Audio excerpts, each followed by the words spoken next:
विवाह के कार्ड पे लड़के के नाम के आगे चिरंजीव तथा लड़की के नाम के आगे आयुष्मती क्यों लिखा जाता है। दोस्तों, इस बारे में आज हम लोग एक कहानी सुनने जा रहे हैं। दोस्तों, यदि आप मोटिवेशनल और इमोशनल स्टोरी सुनना पसंद करते हैं तो मेरा अलग से चैनल बना हुआ है, उसका लिंक आपको डिस्क्रिप्शन बॉक्स में मिल जाएगा, वहां से आप उसे सब्सक्राइब कर लीजिएगा। चिरंजीव। एक ब्राह्मण के कोई संतान नहीं थी। उसने महामाया की तपस्या की। माता जी ने तपस्या से प्रसन्न होकर ब्राह्मण से वरदान मांगने को कहा। ब्राह्मण ने वरदान में पुत्र मांगा। माता ने कहा, मेरे पास 2 तरह के पुत्र हैं। पहला 10,000 वर्ष जिएगा लेकिन महामूर्ख होगा। दूसरा 15 वर्ष अल्पायु जिएगा लेकिन महाविद्वान होगा। आपको किस तरह का पुत्र चाहिए? ब्राह्मण बोला, माता मुझे दूसरा वाला पुत्र दे दो। माता ने तथास्तु कहा। कुछ दिन बाद ब्राह्मणी ने एक पुत्र को जन्म दिया, लालन पालन किया।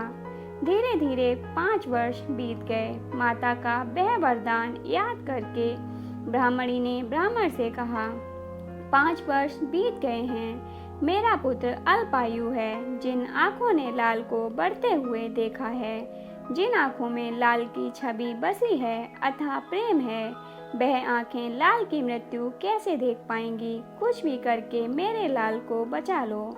ब्राह्मण ने अपने पुत्र को विद्या ग्रहण करने के लिए काशी भेज दिया। दिन रात दोनों पुत्र के वियोग में दुखी रहने लगे।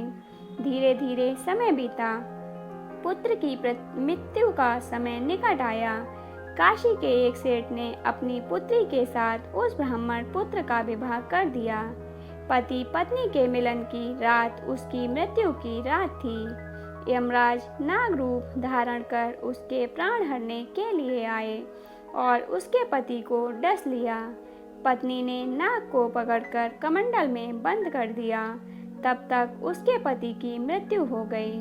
पत्नी महामाया की बहुत बड़ी भक्त थी। वह अपने पति को जीवित करने के लिए माँ की आराधना करने लगी। आराधना करते करते 1 माह बीत गया।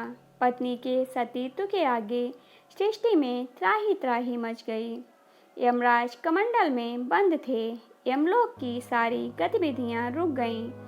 देवों ने माता से अनुरोध किया और कहा, हे माता, हम लोगों ने यमराज को छुड़ाने की बहुत कोशिश की लेकिन छुड़ा नहीं पाए।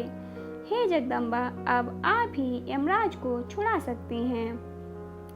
माता जगदम्बा प्रकट हुई और बोली, हे बेटी, जिस नाग को तूने कमंडल में बंद कर दिया है वह स्वयं यमराज हैं। उनके बिना यमलोक के सारे कार्य रुक गए हैं।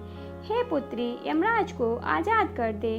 माता के आदेश का पालन करते हुए दुल्हन ने कमंडल से यमराज को आजाद कर दिया। यमराज कमंडल से बाहर आए।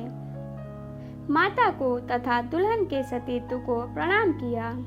माता की आज्ञा से यमराज ने उसके पति के प्राण वापस कर दिए तथा चिरंजीवी रहने का वरदान दिया और उसे चिरंजीव कह के पुकारा। तब से लड़के के नाम के आगे चिरंजीव लिखने की प्रथा चली। दोस्तों, चलिए अब हम आयुष्मती के बारे में सुनते हैं। राजा आकाशधर के कोई संतान नहीं थी। नारद जी ने कहा, सोने के हल से धरती का दोहन करके उस भूमि पर यज्ञ करो, संतान जरूर प्राप्त होगी। राजा ने सोने के हल से पृथ्वी जोती। जोतते समय उन्हें भूमि से कन्या प्राप्त हुई।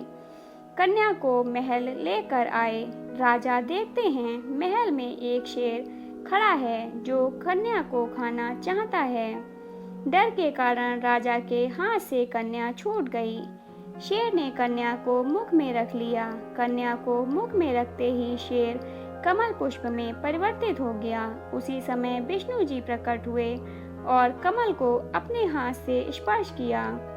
स्पर्श करते ही कमल पुष्प उसी समय यमराज बनकर प्रकट हुआ और वो कन्या 25 वर्ष की युवती हो गई। राजा ने उस कन्या का विवाह विष्णु जी से कर दिया। यमराज ने उसे आयुष्मती कह के पुकारा और आयुष्मती होने का वरदान दिया। तब से विवाह के कार्ड पर कन्या के नाम के आगे आयुष्मती लिखा जाने लगा। तो दोस्तों, ये थी विवाह के कार्ड पर लिखे जाने वाली एक छोटी सी प्रथा के बारे में कहानी। दोस्तों, आपको कहानी कैसी लगी कमेंट बॉक्स में ज़रूर बताइएगा।